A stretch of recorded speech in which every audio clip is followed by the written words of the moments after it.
हो जाएंगे ना क्या।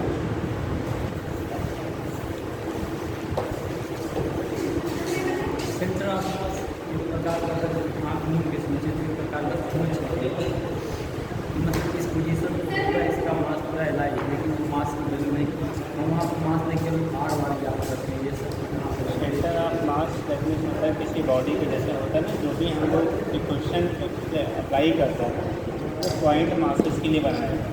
पॉइंट मास मतलब जिसका अपना पैरामीटर नेग्लेजिबल हो, ठीक। जैसे आप हो, अब आप पे हम फोर्स लगा रहे हैं, फोर्स सर पे लगाएंगे तो सर ज़्यादा घूम जाएगा, पैर पे लगाएंगे पैर ज़्यादा घूम जाएगा, पेट पे लगाएंगे तो बैलेंस रहेगा। तो हम एज ए पार्टिकल सिस्टम मान के जितने फार्मूला डिस्क्राइब हो पार्टिकल सिस्टम के लिए बनाया गया है, ठीक। तो उस कंडीशन में क्या होता है, किसी बॉडी का जो सेंटर ऑफ मास पे अगर हम फोर्स अप्लाई करते हैं तो वो उसकी ईच एंड एवरी पार्टिकल जितने से मिलकर बना है वो सेम तो क्या displacement, same velocity, same acceleration gain करेगा। इसीलिए सेंटर ऑफ मास कॉन्सेप्ट का यूज़ किया जाता है। वो इस तरह नहीं है कि जैसे मास नहीं है, तो मास नहीं मानते, वो उस पोजीशन पे मास को हम कंसनट्रेटेड मानते हैं कि इस पोजीशन पे लगाएंगे तो पूरे बॉडी का मास वहाँ कंसनट्रेटेड होगा और बॉडी इक्विलिब्रियम क्या कंडीशन से क्या अगर डिस्प्लेस होगी, इसलिए वो टर्म यूज़ किया जाता है। जैसे अभी है, अब इस पर हम यहाँ फोर्स लगाए तो देखो इधर उड़ गया है ना, ठीक। तो ये क्या करेगा, इधर का डिस्प्लेसमेंट अलग होगा, उधर का अलग होगा, बीच का अलग होगा, पर अगर इसके सेंटर ऑफ मास पर लगाया जाएगा तो इक्वली क्या करेगा, डिस्प्लेस होगा, ठीक सर। अब इसे ठेका है बड़ा सा गन्ने का बोझ है, तो उसको अगर इसे खड़ा करा रखेंगे तब, उसको इसे बेड में रखेंगे, बीच में रखेंगे तब, तो इसमें कोई फर्क पड़ेगा कि नहीं? सेंटर ऑफ मास अगर आपने डंडी में तोड़ नहीं दिया वैसे ही है, तो वहीं पे जितना हॉरिजॉन्टल रखने में जिस पोजीशन पे होगा वर्टिकल रखने में तब तोड़े नहीं है तो वही रहेगा, मतलब एक इंड से उतने ही एक इंड से जो डिस्टेंस रहेगा वो सेम बना रहेगा, वो बदलेगा, ठीक। सेंटर ऑफ मास किसी इंड से मान लो यह है रॉड है आपका, अब यहाँ पे था, हमने ऐसे रखा है तो भी यहीं अप्लाई करेगा, ऐसे कर देंगे तो भी यहीं। लेकिन अगर कहा जाए यर्थ से हाइट क्या है तब तो बदल गई ना, यर्थ के रिस्पेक्ट में अब यहाँ पे हो गया, पहले यहाँ पे था, तो यर्थ के रिस्पेक्ट में बदलेगा, बट इस बॉडी के रिस्पेक्ट में वही।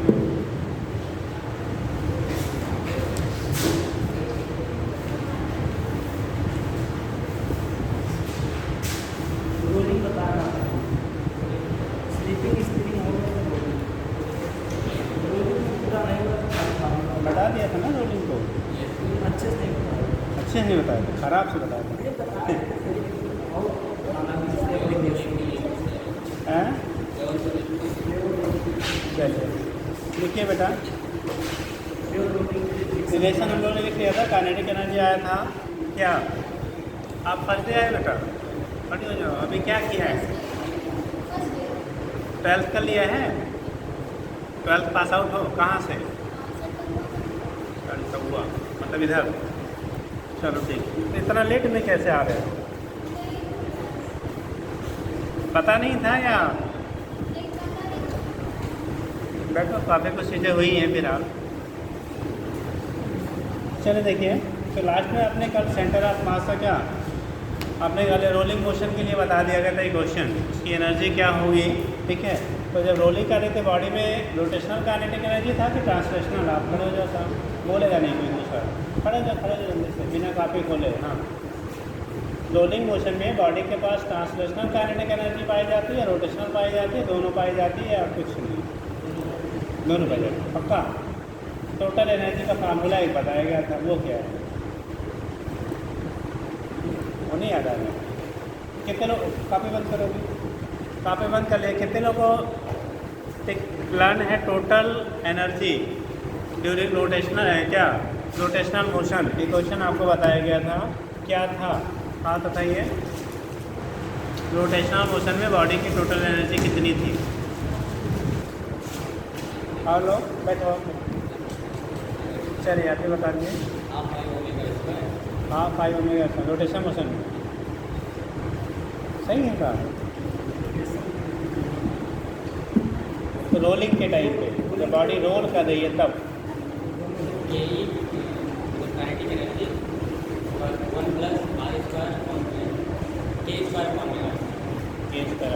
यहाँ पे जो आपने लिखा के ई वो कौन सा है, ट्रांसलेशनल या रोटेशनल। हाँ बेटा जी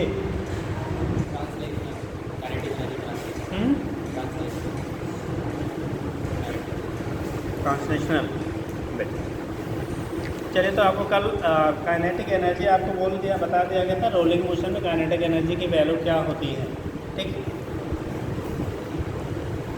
राहुल जी, इन लोग को फॉर्म दो, एक लोग नए हैं तो आप क्या होगा, खड़े हो जाओ बेटा। जो लोग अभी आए हैं भरा दें यार, अच्छा भर गया है, किनके फॉर्म नहीं भरे गए हैं, हाँ तो खड़े हो जाओ। जो लोग नए आए हुए हों, अभी फॉर्म ना भरे हों, आप लोग बेटा डॉक्यूमेंट पूछ लीजिएगा, ठीक है, और उसके बाद ला के अपना रजिस्ट्रेशन करवा लीजिएगा। ठीक, ठीक है, बाकी लोग तो है ही नहीं।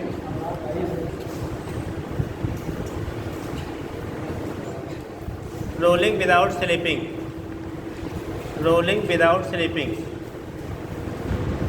Rolling without slipping.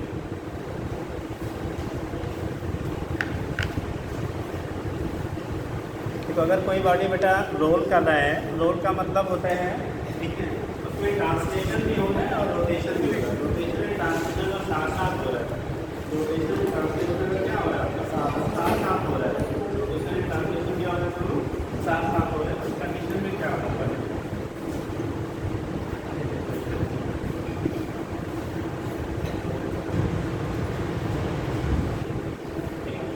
अब ये पार्टिकल है बेटा, हमारा रेडियस हमारा कितना है, आर, रेडियस कितना है आपका, आर है।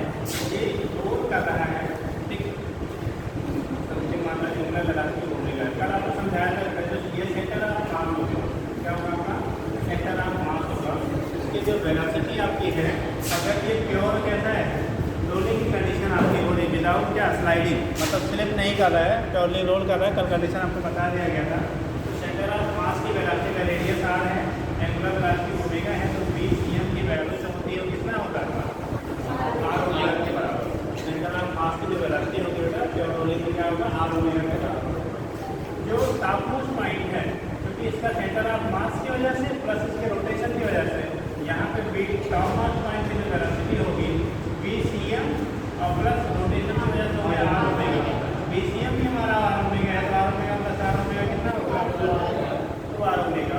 और आपको बोला था बॉटम के कांटेक्ट पॉइंट की जो वेलोसिटी होगी, किसकी, बी कांटेक्ट पॉइंट की जो वेलोसिटी होगी, ठीक है, या बी बॉटम जो भी कर लो, आगे की तरफ बेटा होगा बी सी एम, यहाँ पे देंगे तो आगे बी सी एम और आर ओमेगा यहाँ कहाँ पे आएगा, बैकवर्ड डायरेक्शन में, तो B C M minus R omega, finally value क्या बनती है, 0।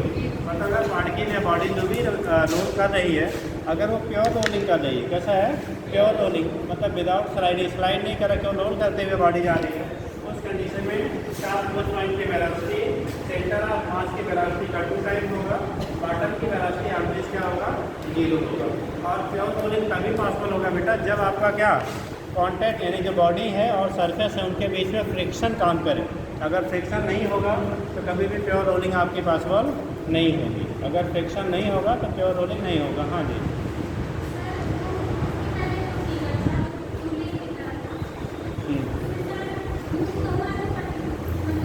ट्रांसलेट नहीं हो रहा था, अपने एक्सेस पे ही रोटेट हो रहा था।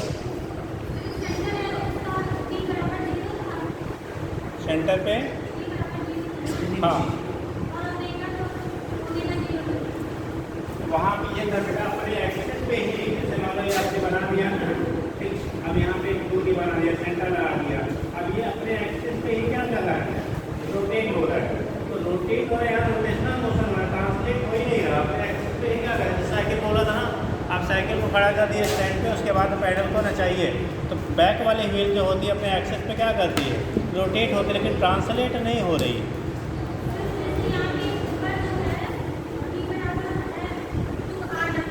हाँ जी, वहाँ आगे बढ़ ही नहीं रहा है ना। हाँ, वहाँ पे क्या था बेटा, यहाँ पे बॉडी आपकी ट्रांसलेट हो रही है, मतलब आगे की तरफ चल रही है, ठीक। तो ये 3 पॉइंट की वेलोसिटी को डिस्कस किया गया कि सेंटर ऑफ मास की जो वेलोसिटी होगी उसके रिस्पेक्ट में 3 पॉइंट की वेलोसिटी डबल होगी, ठीक। लेकिन ये वाले केस में ना बेटा ये आगे अपना जा रहा था, क्या आगे तो जा ही रहा है, केवल ये टोटली क्या कर रहा था, ठीक है, क्या कर रहा था, रोटेट हो रहा था। वहाँ आगे की तरफ मूवमेंट नहीं था, ट्रांसलेशन नहीं हो रहा था, तब उस कंडीशन में केवल रोटेशनल आपकी एंगुलर वेलोसिटी मिल रही है वहाँ पे। आवाज़ बहुत क्लियर नहीं आ रही, थोड़ी आगे आ जाए। टेंशन, हाँ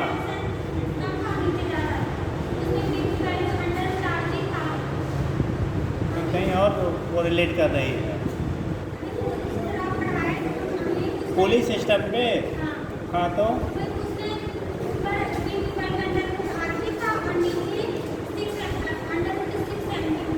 अरे वो अलग चीज़ थी बेटा, वो पार्टी नहीं रोटेट हो रहे थे, वो पार्टिकल था, पार्टिकल को अपने डिस्टेंस से बाहर किसको नचा रहे थे।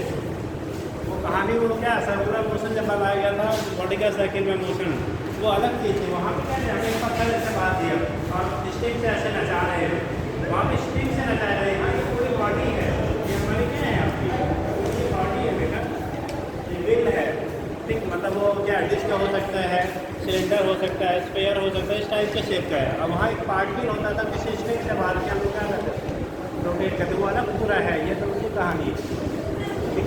जैसे ये वाला जैसे झूला लगाने लग गया, देखो जरा फोटो उसका। अब उस पर तुम बैठोगी, चाहे सबसे नीचे वाले सीट पे रहो, चाहे सबसे ऊपर वाली, जो वेलोसिटी होगा वो क्या रहेगा सबका सेम सम, क्योंकि एक दूसरे से वो कनेक्टेड है। वहाँ पे ऐसा नहीं ऊपर वाले की वेलोसिटी बढ़ जाएगी या घट जाएगी, नीचे वाले की बढ़ जाएगी, सबकी वहाँ पे क्या रहेगा सेम रहेगा। जबकि अगर किसी स्ट्रिंग से बांध के आपको ऐसा क्या नचाया जाए तो जब आप नीचे आओगे तो वेलोसिटी बढ़ेगा, ऊपर जाओगे तो ड्यू टू ग्रेविटी घटेगा। तो वो चीज़ और जो पीछे से कोरिलेट करे वो दोनों डिफरेंट चीज़ें हैं। हो गया, इनको कन्फ्यूजन यहाँ से हो गया था बेटा, वो दो कुर्सी है, दोनों चीज़ें अलग अलग है बेटा।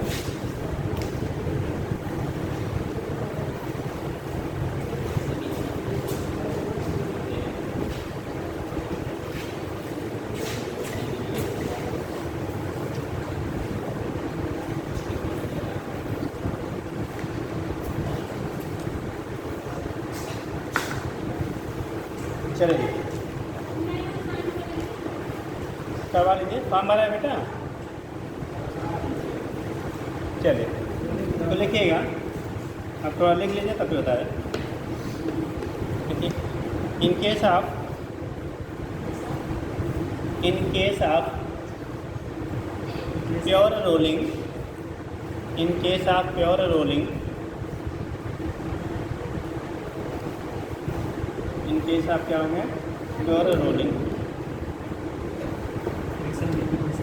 ठीक। देखिए object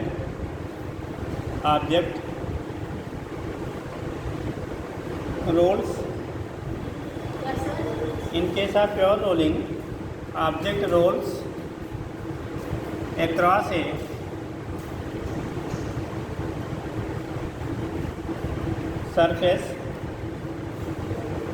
across a surface in such a way that there is no relative motion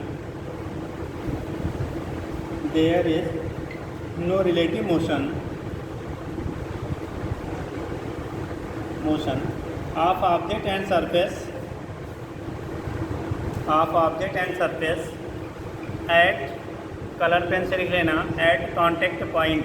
कहाँ पे कांटेक्ट पॉइंट, देखो यहाँ वेलोसिटी जीरो हो रही है ना, कांटेक्ट पॉइंट में वेलोसिटी कितनी मिल रही है आपको जीरो। तो कांटेक्ट पॉइंट पे आपका जो बॉडी और सरफेस है उनके बीच रिलेटिव मोशन नहीं होता है, वो समय रिलेटिव मोशन नहीं करते तो प्योर क्या होगा रोलिंग होगा। प्योर रोलिंग के केस में मतलब जो आपकी व्हील होगी, जो ऑब्जेक्ट होगा उसका जो अर्थ को टच कर रहा है ना, वहाँ पे रिलेटिव वेलोसिटी क्या होती है आपकी जीरो होती है, वहाँ पे नेट वेलोसिटी रिलेटिव क्या मिलेगी जीरो मिलेगी, ठीक। आगे लिखेंगे, हो गया कांटेक्ट पॉइंट पे क्या होगा बेटा जीरो, ठीक। उस कंडीशन में मोशन जो होता है हमारा कहलाता है क्या प्योर कौन सा रोलिंग मोशन कहलाएगा। क्या कहलाएगा प्योर रोलिंग मोशन। लिखिएगा नेक्स्ट आंसर लिखिएगा the friction is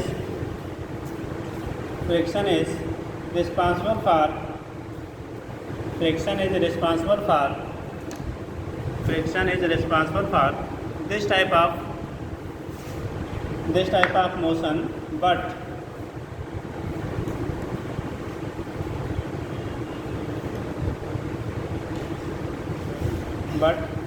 work done against friction is but work done, चाहे कलर पेन यूज़ कर लीजिए, मेन पॉइंट है बेटा, अगर थ्योरेटिकल इस पर बनता है तो यही पॉइंट बनता है। But work done against friction is, work done against friction, work done against friction is zero,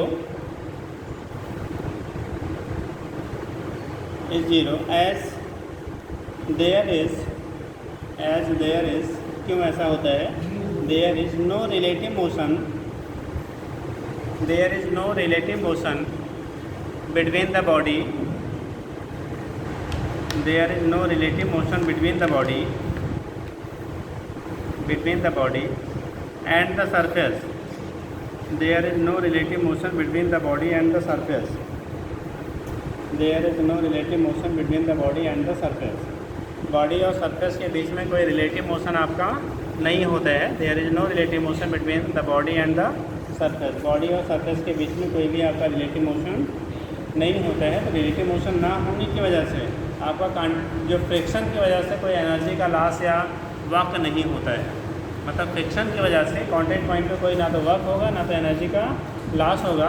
reason क्या होगा, जहाँ भी कांटेक्ट में फ्रिक्शन से ही काम करेगा ना, इस पॉइंट पर हमारा कोई मोशन हो ही नहीं रहा। वेलोसिटी क्या है, रिलेटिव वेलोसिटी जीरो है, तो हम ये कंसीडर करते हैं इस पॉइंट पे आपका रिलेटिव वेलोसिटी जीरो होने की वजह से यहाँ पर नेट डिस्प्लेसमेंट है, फ्रिक्शन की वजह से वो हमारा क्या हो गया, जीरो। टेंडेंसी जब जीरो हो गई मोमेंट तो वहाँ पर कोई वर्क है फ्रिक्शन की वजह से नहीं होगा। बड़ा कंट्रोवर्शियल पॉइंट है, ध्यान रखेंगे। बॉडी मूव भी कर रही है, हम लोग क्या कहते हैं, बॉडी रोड करते हुए आगे जा रहे हैं, अपनी साइकिल गाड़ी सबकी आगे जाती है ना, लेकिन जब भी बोलेंगे फ्रिक्शन की वजह से इस कॉन्टैक्ट पॉइंट पे जो आमदन है उस कॉन्टैक्ट पॉइंट के आमदन की वजह से हम जीरो कंसीडर किया जाता है। रीजन क्या है, क्योंकि यहाँ पे ठीक है आपको रिलेटिव मोशन की वैल्यू, रिलेटिव वेलोसिटी कितनी है आपकी, जीरो है, इसकी वजह से आपको क्या माना जाएगा, जीरो माना जाता है। ठीक, तो ये पॉइंट है, नालाइन कर लीजिएगा। ठीक, जो लगता है वो अलग है और जो होता है वो अलग है, दोनों चीज़ें डिफरेंट हैं। हो जाएंगे, आगे लिखना बेटा, चलिए नेक्स्ट टाइम से लिखिएगा। Rolling motion of a body, rolling motion of a body, rolling motion of a body may be treated as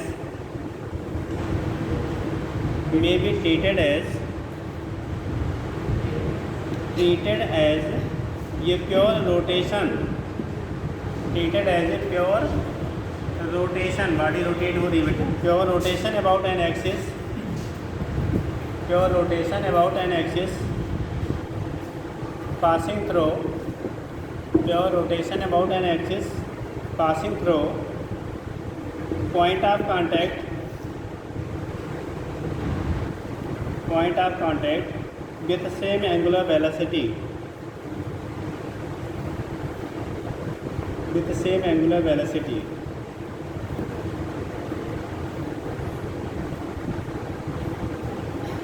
देखिए आगे बाय द लॉ हो गया, विद सेम एंगुलर वेलोसिटी हो गया। आगे लिखिएगा, by the law of conservation of energy, by the law of conservation of energy. अब जरा सुनना बेटा, बॉडी हमारी क्या हो रही है, रोटेट भी हो रही है और आगे की तरफ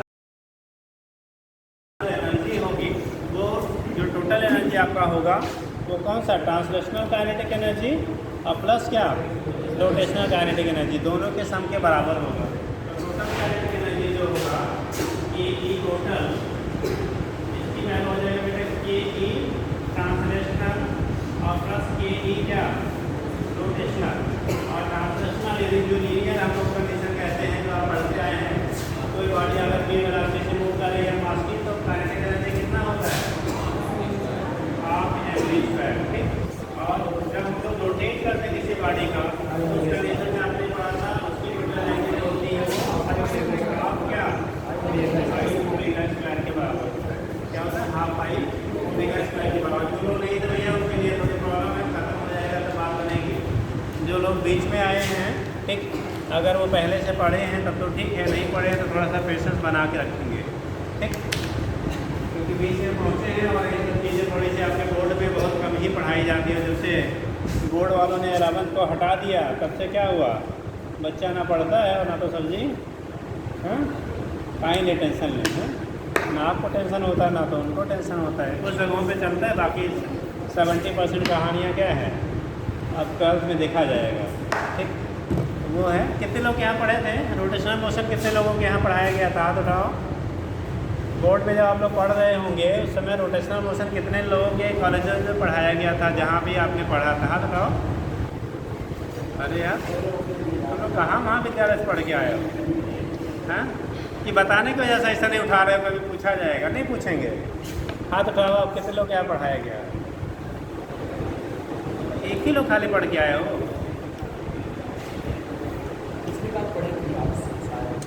नहीं, यहाँ की बात छोड़ दो। आप स्कूल में पढ़ के आए हो कि नहीं, ये पूछ रहे हैं। नहीं पढ़ाए? पता नहीं चला क्या पढ़ा दिए। वही तो बात है।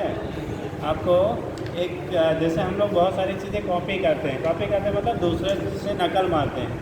यूपी बोर्ड की एक बड़ी खूबी थी ना, आपको पहले 11th 12th बोर्ड में दोनों आया करता था। 11th और 12th जो है बोर्ड में क्या होता था, दोनों सिलेबस आता था। तो उसकी वजह से बच्चे कम से कम बोर्ड देने की वजह से 11th को क्या करते थे, कुछ ना कुछ पढ़ते रहते थे, मेंटेन करते रहते थे। इसीलिए अभी ये पैटर्न चेंज होने से पहले ठीक यूपी बोर्ड का जो रिजल्ट 12th बेस्ड कंपटीशन में हुआ करता था ना, वो CBSE ISC से ख़राब नहीं होता था अगर बेहतर नहीं है तो। रीज़न होता था कि जो CBSE वाले तो उनके यहाँ पहले CBSE ऐसे यही पैटर्न है कि 11th नहीं आता था, 12th आता था। अब उसमें क्या है, चूँकि CBSE वाले कॉलेजों में रिलेटिवली पढ़ाई मानी जाती है कि यूपी से ज़्यादा हुआ करती थी। मुझसे CBSE वाले फिर क्या थे, प्राइवेट स्कूल हुआ करते थे, तो पढ़ाइयाँ रेगुलर क्लासेज हुआ करती थी, चाहे जैसे भी पढ़ाते थे। ठीक, तो उनका 12th तो परफेक्ट कर लेते थे, 11th वाला छोड़े रहते थे।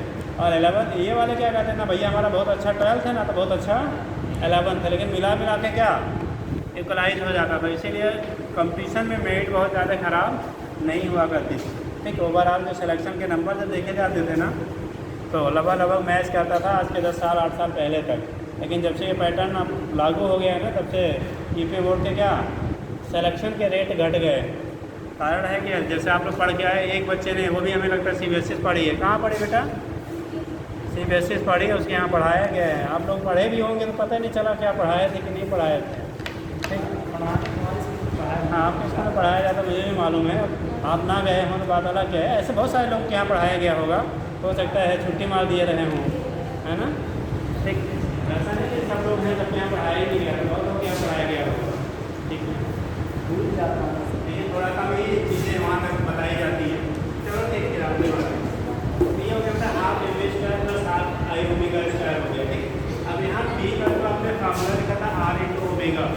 जब आपको सर्कुलर मोशन पढ़ाया गया था, V का तो क्या पढ़ा था, R into omega. Relation angular velocity linear velocity पढ़ा था। इसके तरह से रखोगे तो आएगा हाफ M V की तरफ R इंटू ओमेगा का होल स्क्वायर प्लस क्या हाफ I ओमेगा स्क्वायर।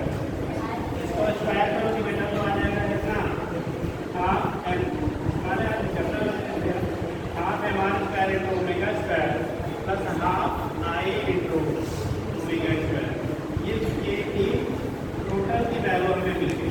यही टोटल जो मिल गया half MR square omega square plus क्या, किसी condition half I omega square. अब इसी को अगर हम थोड़ा सा मॉडिफाई कर लेते हैं बेटा, किसको, half MR square omega square को, अगर यहाँ से ओमेगा स्क्वायर को कॉमन कर लीजिए, किसको, ओमेगा स्क्वायर को, तो दोनों में कॉमन क्या फैक्टर है हमारा, यहाँ भी ओमेगा स्क्वायर यहाँ भी कॉमन कर लेंगे, तो देखो एक रिलेशन हम बना सकते हैं कि ये टोटल की जो वैल्यू हो जाएगी हाफ ओमेगा स्क्वायर को हमने कॉमन कर लिया, बचा MR स्क्वायर प्लस कितना I को पहले कर लेना थोड़ा अच्छा लगेगा, I प्लस MR स्क्वायर। ठीक, देखो हमने पढ़ा था I की वैल्यू एक जनरल फार्मूला, जब किसी भी बॉडी के लिए I कल तो आप पढ़ते थे mk स्क्वायर। किसी भी शेप की बॉडी हो, क्योंकि अलग अलग शेप की बॉडी के लिए मोमेंट ऑफ इनर्शिया का रिलेशन क्या होता था आपका, अलग अलग होता था ना। ठीक, तो अगर हम लोग किसी भी शेप की बॉडी के लिए हम लोग कह दें तो I की वैल्यू कितना होता था आपका, mk स्क्वायर के बराबर होता था। किसके, mk स्क्वायर के बराबर होता था। एक कंडीशन वहाँ से चेंज कर सकते हैं। दूसरा कंडीशन हम लोगों ने पढ़ा था कि बेटा किसी भी बॉडी का, अगर ये हम लोग जैसे पढ़ा था पैरेलल एक्सिस थ्योरम, याद करिए पैरेलल एक्सिस के रिगार्डिंग क्या होता था, किसी पैरेलल एक्सिस के थ्रू मोमेंट ऑफ इनर्शिया किसी बॉडी की उसके सेंटर ऑफ मास के through moment of inertia plus m into क्या k स्क्वायर या a स्क्वायर या r स्क्वायर के बराबर होता था। तो यहाँ पे इसे हम लोग पैरेलल एक्सिस के करस्पॉन्डिंग भी कर सकते हैं, half omega square into I P या इसको हाफ आई पी इंटू क्या ओमेगा स्क्वायर।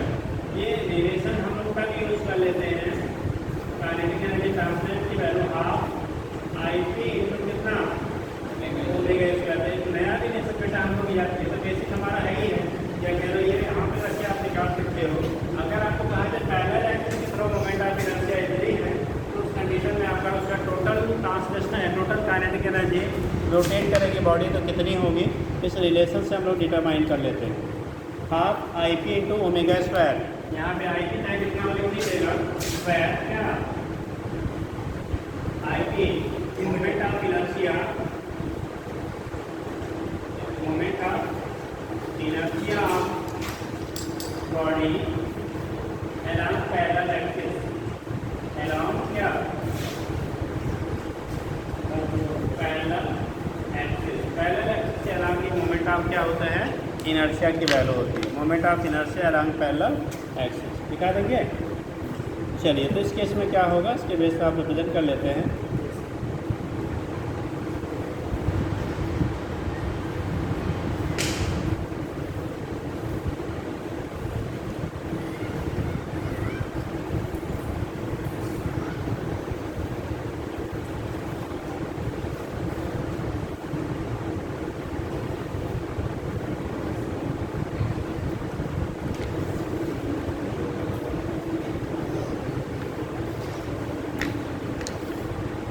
हो गया हाँ नोट कर लेते आप ही लोग के लिए यहाँ पर आई पी की वैल्यू 3 बटे 3 मार्क्स का होता है। नहीं साहब आई की किसकी वैल्यू कह रहा है आई पी। अब ये अलग अलग बॉडी के लिए अलग अलग बनेगा ना, डिफरेंट शेप ऑफ बॉडी जो होंगी, अब वो रिंग है, डिस्क है, स्फीयर है, सिलेंडर है, क्या है उसके लिए होगा, उसके पैरेलल एक्सिस की तरफ जो मोमेंट ऑफ इनर्शिया होगी वो रखेंगे। जो उसके ऊपर जस्ट गोल अपना है वहाँ पर आई किस को लिखेंगे, वो उसके सेंटर ऑफ मास की तरफ मोमेंट ऑफ इनर्शिया उस बॉडी के सेंटर ऑफ मास, तो इसका शेप होना चाहिए ना। तो अब यही आई पी अलग अलग बॉडी के शेप के लिए अलग अलग होगा ना। जैसे आप रिंग ले लिए तो रिंग के लिए पैरेलल एक्सिस की तरफ हम लोग लिखा था 2mr स्क्वायर, डिस्क के लिए लिखा था 3/2mr स्क्वायर आता था।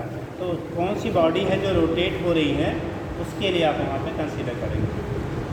सुन लीजिए भैया, आई सेंटर के लिए हो सकता है पी माने यहाँ पे पैरेलल। आई जो है बेटा जिस बॉडी को हम लोग रोटेट करा रहे हैं, रोल करा रहे हैं, उसके सेंटर ऑफ मास के थ्रू मोमेंट ऑफ इनर्शिया है, और ये आई पी उसके पैरेलल है जो कि सेंटर, जैसे आप मान लो यही रही है, हम सिलेंडर ले लो, यहाँ पे रिंग है बेटा, ये उठा निकालो बेटा, निकलता है तुम्हारे हाथ का, अरे हाथ का बड़ा जल्दी निकल जाएगा, हाथ मत तोड़ना।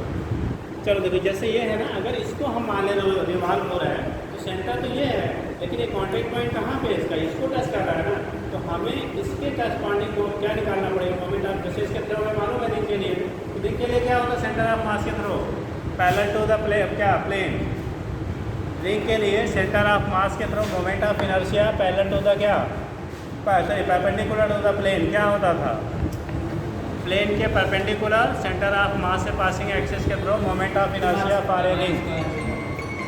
रिंग के लिए वैल्यू क्या होगी mr स्क्वायर होता था, याद रखिए, इसीलिए 3 दिन आपको पढ़ाए थे, अदरवाइज एक दिन में निपटा दिया गया होता यार। आपको 3 दिन different shape of body different axis के लिए इसीलिए पढ़ाया गया था कि जब जहाँ जिसकी ज़रूरत पड़ेगी वो आपको याद होनी चाहिए, और जितना भी आपके यहाँ पॉसिबल है पूछा जा सकता है वो सब बता दिया है।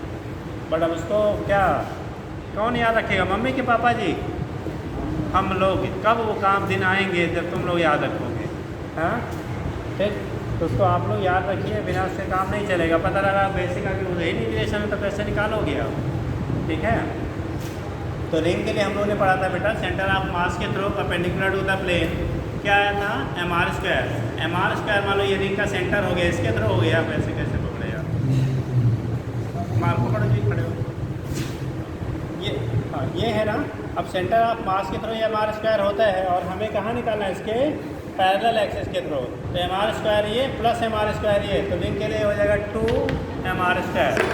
डिस्क के लिए होता था जब सेंटर के थ्रू हम लोग निकाले थे परपेंडिकुलर तो हाफ mr स्क्वायर होता था, half M R square plus M R square करोगे तो 3/2 एम आर स्क्वायर। अगर रिवॉल्विंग जो बॉडी है वो डिस्क है तो 3/2 आई पी की वैल्यू हो गई 3/2 एम आर स्क्वायर। रिंग होगा तो एम आर स्क्वायर। और अगर हमारा क्या है स्फीयर है तो सॉलिड स्फीयर के लिए आपको 7/5 एम आर स्क्वायर आया था। और जब हम लोगों ने हॉलो स्फीयर के लिए हॉलो स्फीयरिकल शेल के लिए बात किया था तो वहाँ पे 5/3 एम आर स्क्वायर आया था। वो चीज़ें आपको याद होनी चाहिए डिफरेंट एक्सेस के थ्रू। ठीक, कम से कम देखो आपने पहले पढ़ रखा है बेटा, नहीं पढ़ा वो तो पीछे की कहानी थी। बट अभी जब पढ़ाई जा रही चीज़ें तो उसको आप याद करना, उस पर क्वेश्चन करना, ये आपका काम है। ठीक है, नहीं तो फिर अगले ज़माने में जाओगे आप तो कहोगे हमारे यहाँ पीछे पढ़ाया ही नहीं गया था। ऐसे अभी जैसे अभी बोल रहे नहीं पढ़े थे तो ऐसे फिर बोल दोगे नहीं पढ़े थे, है ना जी। कौन सा और लिया जा रहा रिकॉर्ड, है ना। ठीक, तो इसलिए उसको तैयार रखिए तभी कुछ बातें बनेंगी। हो जाएगा, चलिए लीजिए भैया। तो ये हो गया बेटा हमारा टोटल जो आपकी एनर्जी होगी इसमें रोटेशनल काइनेटिक एनर्जी। ठीक है, यहाँ से हम लोग निकाल लेते हैं। आगे लिखेंगे वेलोसिटी हमने ऑलरेडी पहले ही एक्सप्लेन कर दिया आपको क्या कहाँ पे होगा कैसे होगा। नोट कर लीजिए।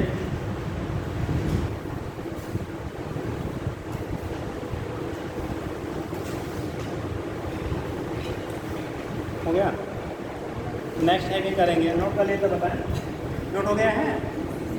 चल नेक्स्ट हेडिंग करेंगे rolling of an inclined plane. Rolling on, कोई बॉडी का रोल कर रही है, rolling on an inclined plane.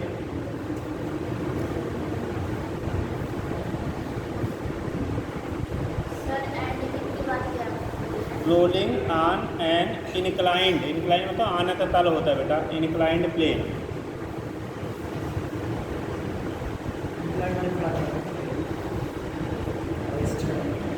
अच्छा, देखो यहाँ से इतनी चीज़ें पूछी जाती है बेटा। ठीक, आपके यहाँ बोर्ड में लास्ट टॉपिक आपका रोटेशनल मोशन में यही है। आप जो बोर्ड वाली बुक पढ़े होंगे तो लास्ट में यही फिगर के साथ आपको दिया गया है, जो भी बुक आपके पास रही होगी अगर पढ़े होंगे। किसी बॉडी को बेटा अगर हम ऊपर से छोड़ते हैं ना, ये समझ लीजिए, फिर फार्मूला लिख लीजिएगा।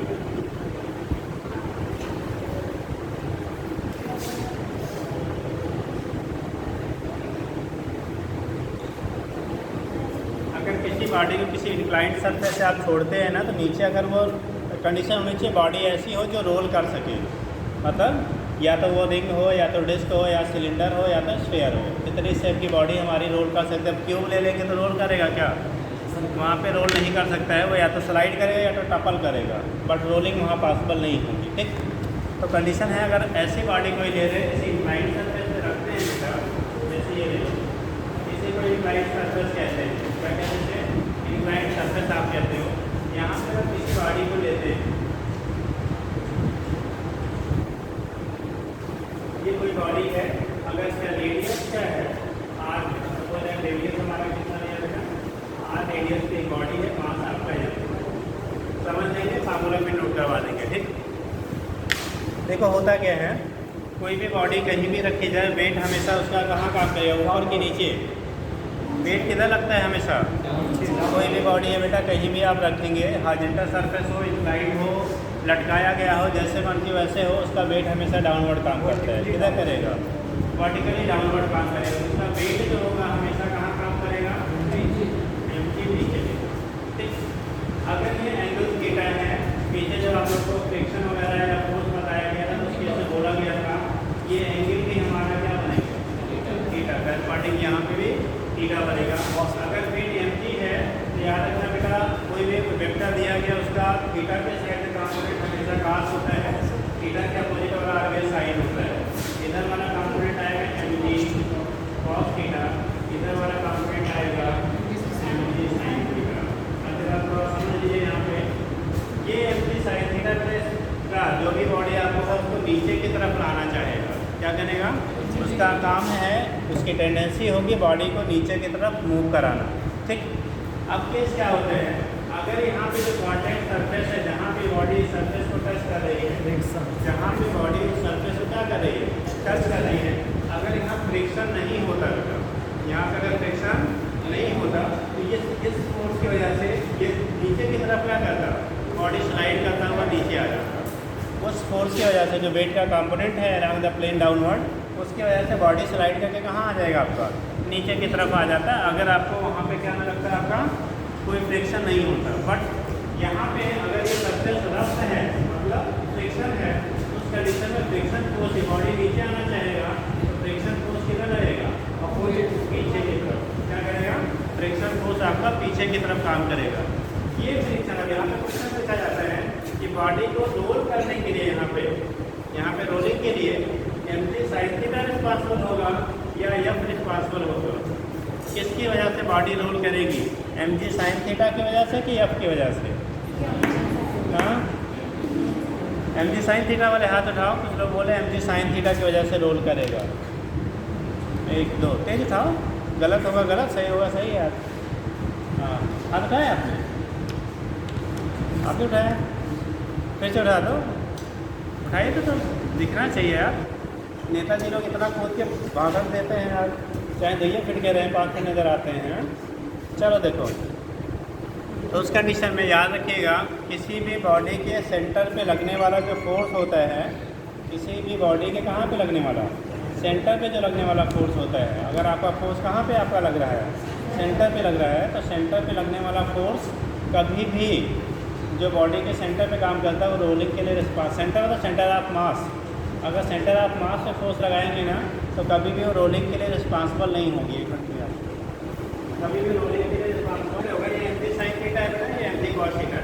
अगर किसी भी बॉडी के सेंटर ऑफ मास पे, किसपे, किसी भी बॉडी के सेंटर ऑफ मास पे आपका क्या लग रहा है, फोर्स लग रहा है, अगर किसी बॉडी के सेंटर ऑफ मास पे फोर्स लग रहा है, उस कंडीशन में वो कभी भी रोलिंग के लिए रिस्पांसिबल नहीं होगा।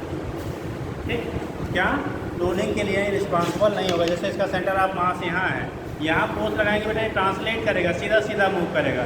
रोल कराना है तो हमेशा सेंटर ऑफ मास से डिफरेंट पॉइंट पे आपको फोर्स लगाना पड़ेगा, ऊपर नीचे कहीं भी लगाओ, ठीक है, तभी वो रोल करेगा, अदरवाइज कभी रोलिंग नहीं होगी। तो दैट मीन्स ये mg sin थीटा बेटा कभी रोलिंग के लिए रिस्पांसिबल नहीं हो सकता। समझ गया ना, ये रोल क्या था, ये कभी भी रोल नहीं कराया। रोलिंग के लिए कौन रिस्पांसिबल होगा, फ्रिक्शन यहाँ पे रिस्पांसिबल होगा। फ्रिक्शन नहीं होगा तो सीधा स्लाइड करता हुआ नीचे चला जाएगा। समझ गए, ठीक। तो ये कंडीशन आप होगी, ये फ्रिक्शन आपको यहाँ पर रिस्पांसिबल होगा, यही फ्रिक्शन इस पर टाव डेवलप करेगा, और टाव जो रिक्वायर्ड यहाँ पे होगा, टाव इक्वल होगा बेटा इसका रेडियस आर इक्वल कितना, फ्रिक्शन के बराबर होगा। ये टाव इसको रोटेट करने के लिए क्या करेगा, हेल्प करेगा। इसकी वजह से बॉडी रिवॉल्व करते हुए कहाँ आएगी, नीचे आएगी। वो भी एक लिमिटेड फ्रिक्शन की नीड होगी जो इसे रोटेट कर पाएगा। उससे फ्रिक्शन कम है तो देखो 3 चीज़ें होगी, समझ लीजिए सारी चीज़ें दिखाई नहीं जा सकती है। 3 कंडीशन बनेगा, अगर फ्रिक्शन नहीं है तो केवल स्लाइड करता हुआ नीचे आएगा, चाहे वो स्पेयर हो, चाहे डिस्क हो, चाहे रिंग हो, चाहे कुछ भी हो, कभी रोल नहीं करा। ऐसा मत सोचना कि अगर बोला है तो रोल करते ही हमेशा चलता है, नथिंग। इसलिए चलता है क्योंकि फ्रिक्शन है, इसलिए। अगर फ्रिक्शन नहीं होगा, वो चाहे स्पेयर हो, चाहे सिलेंडर हो, चाहे रिंग हो, कुछ भी ले लो, कोई शेप ले लो, वो स्लाइड करते ही आएगा अगर फ्रिक्शन नहीं है तो। दूसरा, अगर फ्रिक्शन एनफ है, मतलब जितनी ज़रूरत है उतनी है या उससे ज़्यादा है, तब ये प्योरली रोल करता हुआ क्या करेगा, नीचे की तरफ आएगा। ठीक, अगर फ्रिक्शन जितनी क्या इसके रोलिंग के लिए प्योर रोलिंग की स्पीड है उससे कम है लेकिन 0 से ज़्यादा है, ये भी हो सकता है ना। सरफेस पे फ्रिक्शन हो लेकिन इतना ना हो कि प्योर रोलिंग हो सके, तो उस कंडीशन में कुछ रोल करेगा, कुछ स्लाइड करेगा। रोलिंग और स्लाइडिंग वहाँ साथ साथ होगी। फिलहाल अभी हमें जो पढ़ना है वो रोलिंग के लिए है, तो इतना चीज़ पूछा जाता है।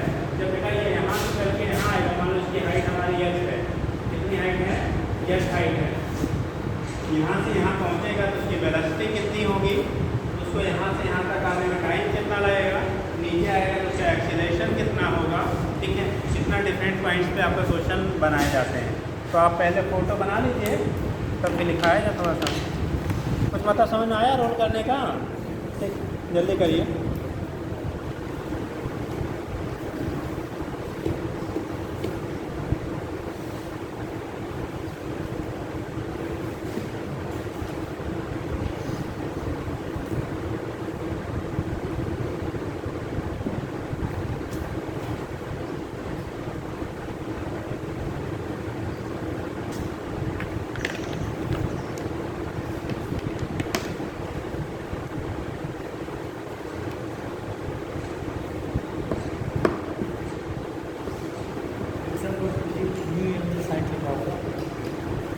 म्यू एम टी कॉस अंदर के मतलब पास कॉम्पोनेंट है ना।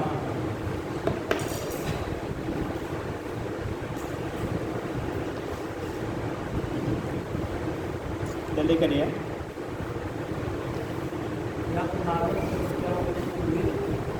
एम टी कॉस का हमेशा नॉर्मल फोर्स प्लेन के परपेंडिकुलर इनवर्ड कंपोनेंट के बराबर होता है। बन गया जी।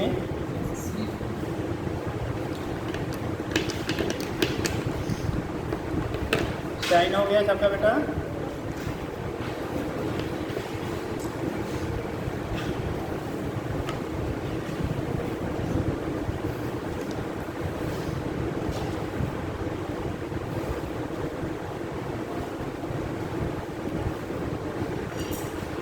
लिखिएगा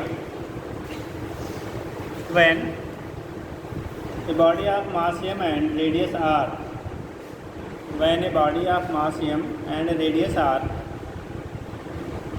rolls down, when a body of mass m and radius r rolls down on an rough inclined plane, on an rough inclined plane having inclination, rough inclined plane having inclination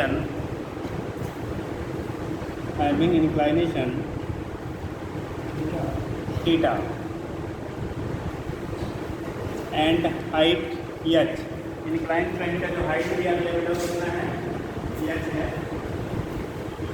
inclined plane height h है, inclination theta है, radius जो body का है वो r है और मास आपने m लिया है। ठीक, लिखिए आगे। हो गया बेटा। देखिए if body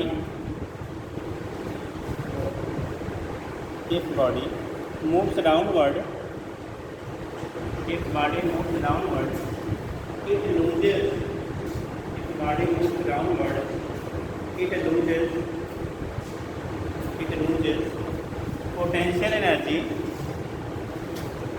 loses potential energy, and gain kinetic energy। देखो यहाँ से बेटा वेलोसिटी में है ना, जब ये नीचे आना शुरू करेगा तो इसकी वेलोसिटी क्या होगी, बढ़ती जाएगी। वेलोसिटी बढ़ेगी तो काइनेटिक एनर्जी बढ़ेगा, पोटेंशियल एनर्जी घटेगा। कंजर्वेशन ऑफ एनर्जी लगा के हम लोग क्या कर लेते हैं, फाइंड कर लेते हैं इस पोजीशन पे टोटल एनर्जी क्या है, इस पोजीशन पे टोटल एनर्जी क्या है, दोनों की क्रिएट कर लेते हैं। फिर हमें उससे नहीं मतलब है, हमें मतलब है क्या रिलेशन आपके बनेंगे कहाँ पे, जब बॉडी मूव करेगी। कोई साइन किसी का और नहीं हुआ हो, आगे वाले ही नहीं किए हैं। हो गया बेटा, क्या लिख लिया, काइनेटिक एनर्जी गेन, यानी कि पोटेंशियल एनर्जी डिक्रीज करेगी, काइनेटिक एनर्जी में क्या होगा, इंक्रीजमेंट होगा। लिखिएगा नीचे, by conservation of mechanical energy. अब फिर एक बार रिलेशन आपका वही देखो, हम लोगों ने इस हाइट एच पे होगा, मास m है, हाइट हमने कितना लिया बेटा, एच लिया है एच का। इस पॉइंट का हाइट जहाँ पे आपकी बॉडी है वो एच है और हमारा मास बॉडी का m है। तो ग्रेविटेशनल पोटेंशियल एनर्जी का फार्मूला कितने लोग को याद है, कोई बॉडी अगर एच हाइट पे रखा गया है, मास m है, तो ग्रेविटेशनल पोटेंशियल एनर्जी कितना होता है, हाथ उठाओ, बोलना नहीं है, हाथ उठाइए। पोटेंशियल एनर्जी हिंदी वालों ने पढ़ा होगा क्या, कौन सा जी, गुरुत्वीय स्थितिज ऊर्जा, गुरुत्वीय स्थितिज ऊर्जा। अब हाथ उठाओ, अभी भी उतने हैं जितने पहले थे। गुरुत्वीय स्थितिज ऊर्जा, यह मास की बॉडी है, एच हाइट पे रखी गई है, तो उसकी पोटेंशियल एनर्जी कितनी होगी। यार मेहनत करो भैया, नीट एग्जाम इतना आसान नहीं होता है यार। चलो लड्डू तो नहीं समझते हैं, कैसे मुंह में डालेंगे यार रसगुल्ले और वो निकल जाएंगे, इतना आसान भी नहीं होता है। मेहनत करिए। चीज़ें आपको देखो, दो चीज़ है बेटा, किसी आप हो, हम हो, कोई कितना भी कोई विद्वान हो, एक बार किसी चीज़ को पढ़ने से हमेशा के लिए वो तैयार नहीं रहता है। यूनिवर्सल ट्रूथ है, आपको पढ़ाया जा रहा है, जब तक बार बार आप चीज़ों को रिवाइज नहीं करेंगे तब तक वो आपको भूलता रहेगा। उसका एक ही विकल्प है, चीज़ें जो पढ़ लिए हैं उसको बार बार क्या कापियाँ, नोट्स या जो बुक है आपके पास उसको पलट के देखते रहिए, उस पर क्वेश्चन से रिवाइज करते रहिए, तब तो तैयार रहेगा। नहीं तो लास्ट में जाते जाते एग्ज़ाम का क्या, वही लास्ट के 1 महीने बचेगा, बाकी सब 0। और अगर आप 10% बचाए 90% गायब कर दिए तो सिलेक्शन होना है क्या, पॉसिबल ही नहीं है यार। ठीक, तो इसलिए ठीक है, चीज़ों को अभी बहुत ज़्यादा नहीं हुआ है, पीछे की चीज़ों को रिवाइज करते रहिए, या पीछे जो आपने पहले पढ़ा है जब से पैदा होकर अभी तक जो पढ़ा था उस अगर आप सब 0 करके आओगे यहाँ पे तो मतलब अभी तक के पढ़ाई का कोई मतलब निकलेगा क्या, क्यों देवियों, कुछ मतलब निकलेगा? जैसे आप लोगों से पूछा जाता सर सब 0 है, तो इसका मतलब अभी जब से आप पढ़ना शुरू किए अभी तक का पढ़ाई का मतलब क्या हो गया, हाँ 0। तो क्या मतलब निकला पढ़ने का? सीधा आके एडमिशन नीट के एग्ज़ाम में अगर आई होते आप डायरेक्ट एग्ज़ाम देते हैं, ठीक। तो इसलिए उसको रिवाइज करते रहिए, जो चीज़ें आप पढ़े हैं पहले से पढ़ रखे हैं वो चीज़ें पढ़ते रहिए। टाइम मिले ना तो कापियाँ पलटिए, आप लोग तो मोबाइल पढ़ते हैं। हाँ, कितने लोग के पास मोबाइल है, हाथ उठाओ, मोबाइल वाले हाथ उठाओ, कितने लोग के पास है? अरे जेब चेक कर लिया जाएगा, हाँ सब कहेंगे मम्मी वाली है, दादी वाली है, नानी वाली है, हाँ ठीक, देखते हैं मैं बाकी है दूसरे वाली। अरे वाली से क्या मतलब, यूज़ कौन करता है उस पर डिपेंड करता है। आप ऐसा नहीं, मोबाइल ख़राब नहीं होता है, बड़ी अच्छी है, बट उसमें आप कितना अच्छा ढूंढ पाते हैं, आपको ढूंढना पड़ता है ना। किताब में आपको अच्छा ही मिलेगा, वहाँ कोई नेगेटिव नहीं मिलेगा, लेकिन मोबाइल में आपको ढूंढना पड़ेगा कि अच्छा क्या है बुरा क्या है, ठीक। और जो लोग यूज़ करते हैं मोस्टली यूज ही करते होंगे, ऐसा तो मुझे नहीं लगता कोई नहीं यूज़ करता हो। कोई ऐसा है जो मोबाइल नहीं यूज़ करता, हाथ उठाओ, कोई ऐसा एक इकलौता आप हो, सही बोल रही हो, पक्का 100%? चलिए बड़ी अच्छी। किताब यूज़ करते हो कि नहीं करती हो ना? हाँ किताब यूज़ करते रहिए। आप नहीं यूज़ करती हो तो व्हाट्सएप कैसे चलाती हो? ग्रुप बनाने वाले आप हो, और देखो जैसे नहीं कहता सफ़ेद झूठ, हाँ शर्ट भी सफ़ेद ही पहनी है, हाँ नाम तो आप ही का आएगा। हाँ अब हमारे जेब में कोई चीज़ पकड़ा जाए, हम कहें इनका है या इनका है तो माना जाएगा क्या? एग्ज़ाम होता है जब बच्चे चिट पकड़ाता है ना, बोलता है वो उसने फेंक दिया, ऐसा नहीं होता है, आपके पास पकड़ा गया तो आप ही माने जाएंगे, ठीक ठीक है। चलिए ठीक, फिलहाल आप चलाइए, ऐसी बातें नहीं है, बट उसमें से पॉजिटिव चीज़ें ढूंढिए बेटा, बहुत सारी पॉजिटिव भी हैं, ठीक। बट आप ढूंढते क्या हैं ये आप डिसाइड करेंगे, इसलिए अगर ढूंढते नेगेटिव है तो उसको छोड़ दीजिए। 10 दिन के लिए आप मोबाइल छोड़ दिए, आपको धीरे धीरे उसकी आदतें कम हो जाएंगी, ठीक। अगर कुछ लोग होता है ना जो कुछ को लगता है हम मोबाइल नहीं रहेगा तो हम जी नहीं पाएंगे, अरे यार ऐसा पॉसिबल है क्या? मोबाइल जब नहीं था तो लोग नहीं जीते थे, या आप छोड़ दीजिए, ठीक। ऐसा कुछ भी नहीं है, आपको ऐसा खाली फील होता है, ठीक है। तो आप उन टाइम को जो किल करते हैं फालतू के कामों में, उसको पढ़ने में किल करिए, ठीक है। अगर आप जो टाइम किल करते हैं ना मोबाइल में, वो चीज़ें पढ़ने में किल करिए। मोबाइल में मतलब जो निगेटिव काम में आप यूज़ करते हो। चलिए ठीक है, नेक्स्ट लिखेंगे, क्या कर रहे थे बेटा? बाइक कंजर्वेशन आप मैकेनिकल एनर्जी होगा, आपको सब कुछ गड़बड़ कर देंगे यार। सब में हम हाइट बता देगा, खड़े देखा नेचुरल एनर्जी कितनी होगी, आप लोग नहीं पढ़े हो, नहीं पढ़े हो तब कहीं याद नहीं रहता है। ऐसा कोई बता दे जो MGH ना सुना हो, पोटेंशियल एनर्जी फार्मूला, कोई ऐसा है? सब ने पढ़ा होगा, ये तो एटलीस्ट सभी ने पढ़ा होगा, ठीक। लेकिन वो याद तब समय पे आएगा जब आप उसको बार बार याद करते रहेंगे, ठीक है। बैठिए। तो जो इस पॉइंट पे बेटा पोटेंशियल एनर्जी होगा, जब ये लोवेस्ट पॉइंट पे पहुंचने वाला होगा, वो उसके टोटल काइनेटिक एनर्जी में क्या होगा? जब वो लोवेस्ट पॉइंट पे पहुंचेगा तो टोटल वो काइनेटिक एनर्जी में कन्वर्ट हो जाएगा। तो जरा बताएंगे लोवेस्ट पॉइंट पे जस्ट टच करने से पहले उसकी टोटल काइनेटिक एनर्जी कितनी होगी? उसके काइनेटिक एनर्जी का क्या फार्मूला आप बनाओगे? लोवेस्ट पॉइंट पे उसकी टोटल काइनेटिक एनर्जी कितनी होगी? हाँ जी आप बता दो। 0 काइनेटिक एनर्जी, अरे भी टच नहीं, जैसा चल रहा है ऊपर से चला नीचे पहुंचने वाला है तब पूछ रहे हैं काइनेटिक एनर्जी 0। जी आप किसका क्या बताना? गाय पे हाथ खड़ा कीजिए आप। काइनेटिक एनर्जी जब नीचे पहुंचने वाला होगा तब कितनी हो जाएगी? 20 बार है। हाँ तो 20 बार। जो 20 बार है वो मैक्सिमम और v की वैल्यू को रूट कीजिए जी, हाफ एम वी स्क्वायर। बेटे और कोई बताएगा बेटा? इन लोगों ने कुछ बताया, आप लोग और कोई यार बताना सीखो। गलत ही बताओ बट बताओ, और जब गलत ही बताएंगे तब भी अगले दिन आप सही कर देंगे, और जब बोलेंगे नहीं तो फिर हमेशा सही है। ठीक, चलिए देखिए आगे पूरा किया। अच्छा यहाँ से जब ये आएगा तो क्या केवल ट्रांसलेट करते आएगा साहब, रोटेट नहीं करेगा? और जब रोटेट भी करना है ट्रांसलेट करना तो खाली वहाँ ट्रांसलेशन काइनेटिक एनर्जी होगी कि दोनों होगी? अभी दोनों का फार्मूला बताया गया है, तो टाइम खाली हाफ में मिस कर देगा भैया। भाई यहाँ से जब ये चल के यहाँ आएगा तो ऐसे घूमते घूमते आएगा ना, और जब घूमते हुए आएगा तो उसके बाद वो आगे भी जा रहा है और रोटेट भी हो रहा है बेटा, तो उसके पास क्या होगा? Translational kinetic energy plus rotational kinetic energy दोनों होंगी।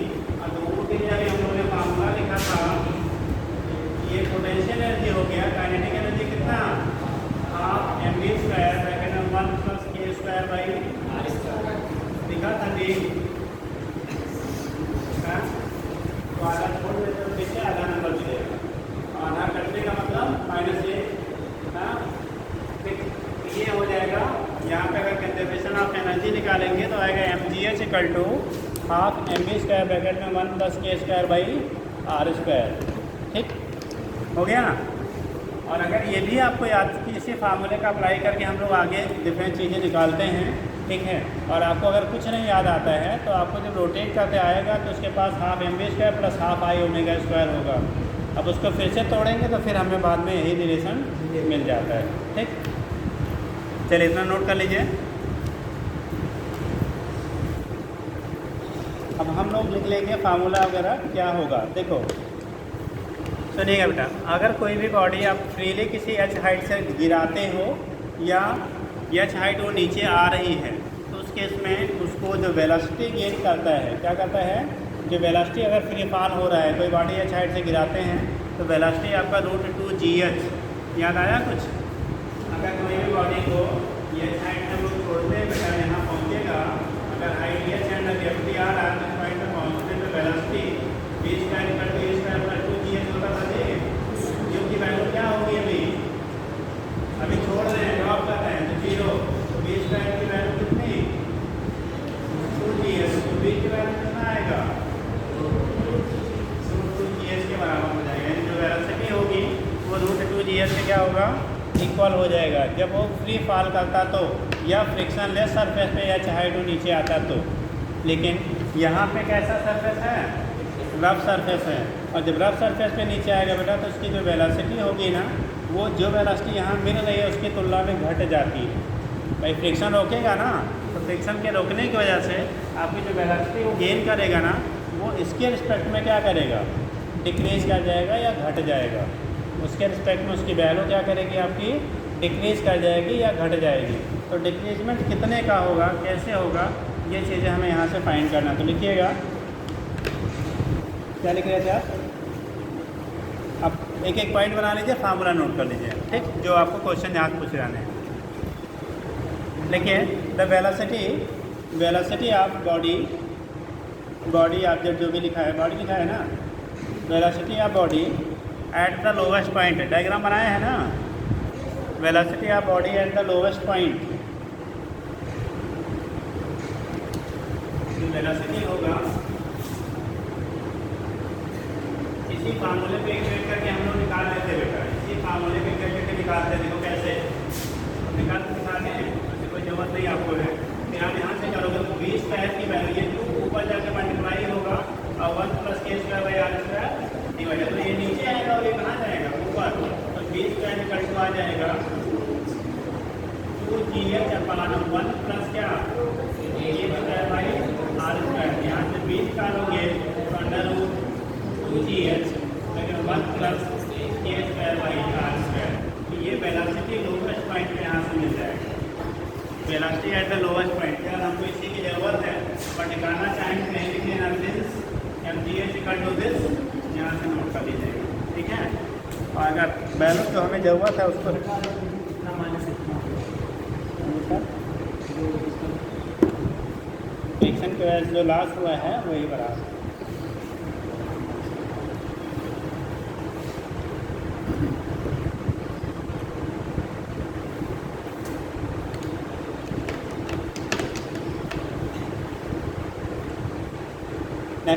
हो गया?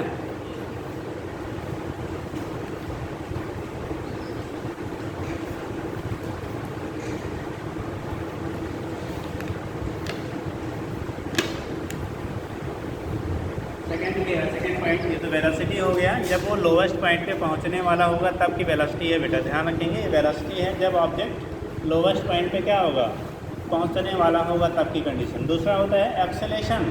बॉडी जब इधर आएगी ना तो किस एक्सेलेरेशन से आएगी? अगर फ्रिक्शन नहीं लगता, सुनो यही दोनों चीज़ फिर से डिवाइड हो जाए। अगर फ्रिक्शन नहीं लगता तो बॉडी का इधर का एक्सेलेरेशन होता है क्या, ए बराबर एम फोर्स अपॉन मास, या एम पर डाल तो जी साइन थीटा आता। जैसे वेलोसिटी ऊपर किया जाता ना, वैसे एक्सेलेरेशन क्या आता आपका, जी साइन थीटा आता। और यहाँ पे फ्रिक्शन काम कर रहा है। जब फ्रिक्शन काम कर रहा है इसका मतलब फ्रिक्शन क्या करेगा, उसको रिड्यूस करेगा। जिस तरह से यहाँ से 1 + k²/r² का रिडक्शन हुआ था, ऐसे वहाँ पे भी 1 + k²/r² का क्या हो जाएगा, रिडक्शन हो जाएगा। तो नीचे लिखेंगे acceleration of body,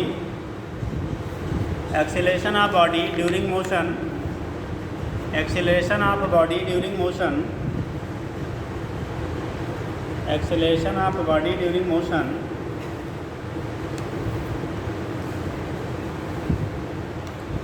acceleration of body during motion. Same इसी पैटर्न में ध्यान रखिएगा। एक ही वैल्यू अगर नॉर्मली आता है तो जी साइन थीटा के बराबर होता है। अगर इंक्लाइंड सरफेस पे स्मूथ सरफेस पे कोई बॉडी नीचे आती है, और यहाँ पे जैसे 1 + k²/r², 1 + k²/r² की वैल्यू यहाँ से ये है बेटा। जो लोग नहीं पढ़े उसे कहते हैं रेडियस ऑफ गायरेशन, हिंदी में पढ़े होंगे घूर्णन त्रिज्या कहा जाता है। ये क्या होता है, रेडियस ऑफ गायरेशन होता है, उसी को घूर्णन त्रिज्या कहते हैं। अभी डिफरेंट शेप की बॉडी के लिए घूर्णन त्रिज्या, ठीक, तो डिफरेंट शेप की बॉडी के लिए k²/r² की वैल्यू डिफरेंट मिलेगी। और उसके बेस पे भी खूब अच्छा सा क्वेश्चन यहाँ पूछा जाता है। फार्मूला पहले नोट कर लीजिए, तब अभी बता देंगे कैसे बनता है क्वेश्चन। तीसरा रिलेशन बनता है कि यहाँ से बेटा चलेगा, यहाँ से पहुँचने में उसको कितना टाइम लगेगा। टाइम लगेगा कि नहीं लगेगा, लगेगा ना। तो कितने टाइम में वो नीचे पहुँच जाएगा। अगर कोई भी बॉडी फ्री फॉल करती है, कोई भी बॉडी फ्री फॉल करता है तो उसको नीचे आने में जो टाइम लगता है बेटा, √2h/g के बराबर होता है। किसी बॉडी को h हाइट से गिरा दिया, जैसे मान लो हमने यहाँ लिया, h हाइट से यहाँ तक गिराया, हाइट h है, किस एक्सेलरेशन से आएगा, g से आएगा। उसको टाइम क्या लगेगा, टाइम क्या लगेगा, आपने क्वेश्चन पढ़ा हुआ है h = ut + ½ dt² होगा ना। u का मान बेटा फ्री फॉल है तो 0 है, ये फैक्टर 0 = +½ dt²। तो यहाँ से ऊपर जाएगा और g नीचे आएगा, तो t² = 2h/g। t की वैल्यू करेंगे √2h/ जितना g के बराबर होगा। t की जो वैल्यू होगी वो √2h/g के क्या हो जाएगा, इक्वल हो जाएगा। t की वैल्यू √2h/ क्या, g के बराबर हो जाएगा, ठीक है। तो यहाँ से दिखा लेते हैं क्या होगा, कैसे होगा, उसके बेस पर रिप्रेजेंट कर लेंगे। तो लिखेंगे क्या लिखा बेटा, लिखिए था टाइम ऑफ डिसेंट, रीडिंग करिएगा। टाइम ऑफ डिसेंट, डिसेंट मतलब नीचे आने का टाइम, टाइम ऑफ डिसेंट।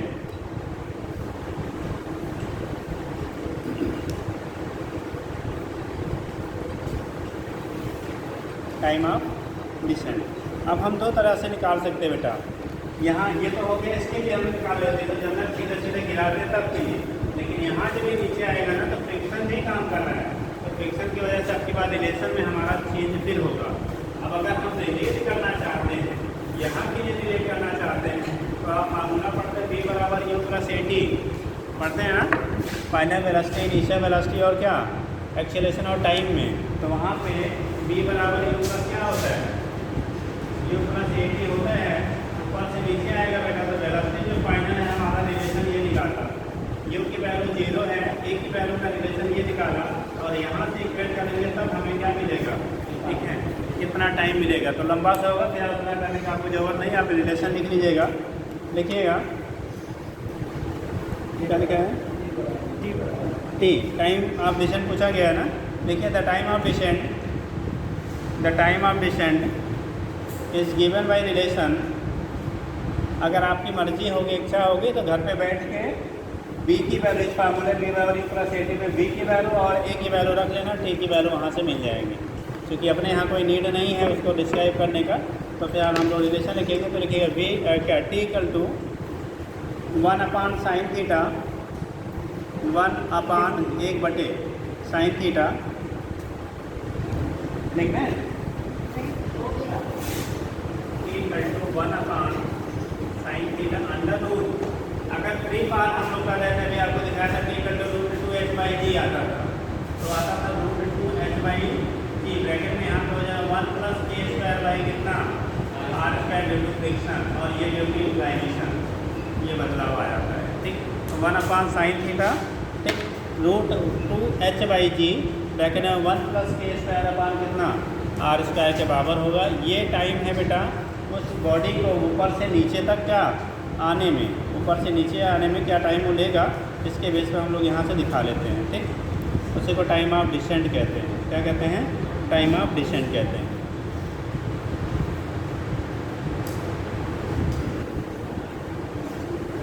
हो गया? अब देखो जो हमारा वेलोसिटी है, तीनों फार्मूला हमने लिखा।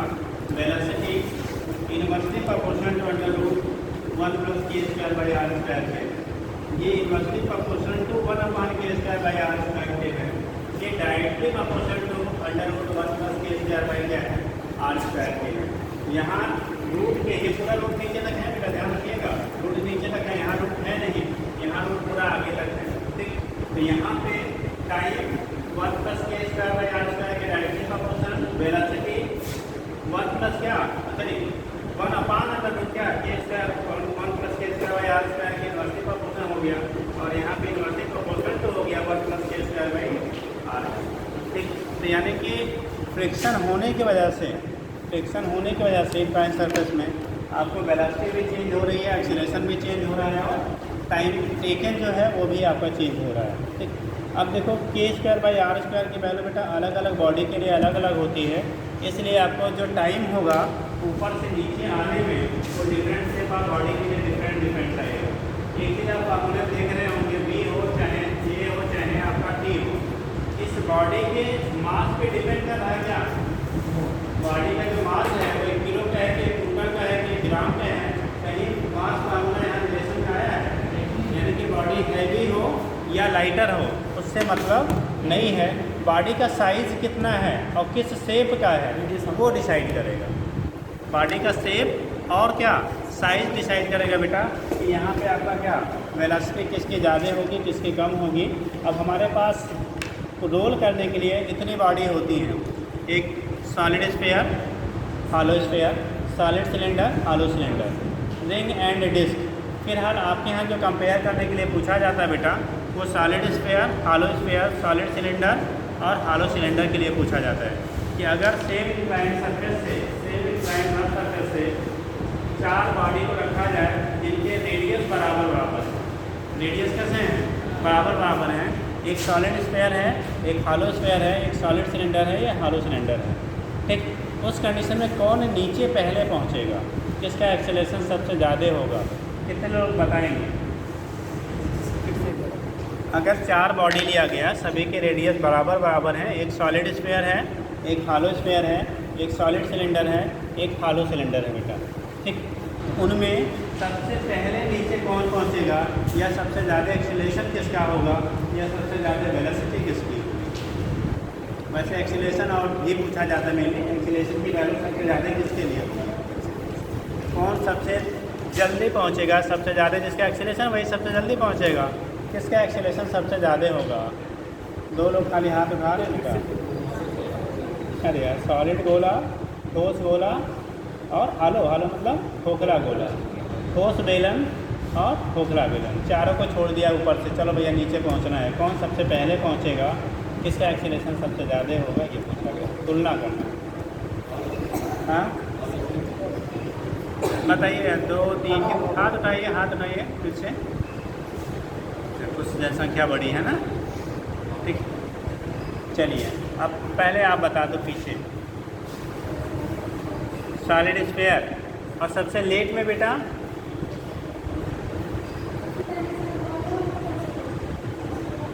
नहीं, फिर से बोलिए। सबसे पहले कौन पहुंचेगा, सॉलिड स्फीयर या हॉलो स्फीयर? हॉलो बदल दिया। अब एक ही ऑप्शन चूज़ करो यार, दो नहीं सही है। चलिए, और कौन बीच में हाथ उठाया था? Solid sphere. सबसे लेट में बेटा हॉलो क्या, स्फीयर के सिलेंडर है? सिलेंडर पक्का है? कन्फ्यूजन में ही बोल रहे हो, यही सबसे ज़्यादा खतरनाक होता है। जो बोलो एकदम क्या कहते हैं ना, खुल के बोलो, मतलब भले से गलत हो जाए, ठीक, बट गलत ना हो ऐसा भी। हाँ जी, अरे पूरी थोड़ी खा रही, आराम से बैठ बेटा।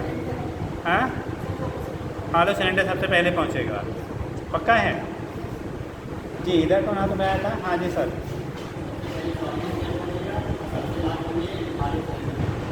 जी खड़े हो जाइए। सबसे पहले से सॉलिड सिलेंडर पूछेगा, उसके बाद में आलू बोला, हॉलो स्फीयर। हाँ जी, हॉलो सिलेंडर पक्का। और सबसे बाद में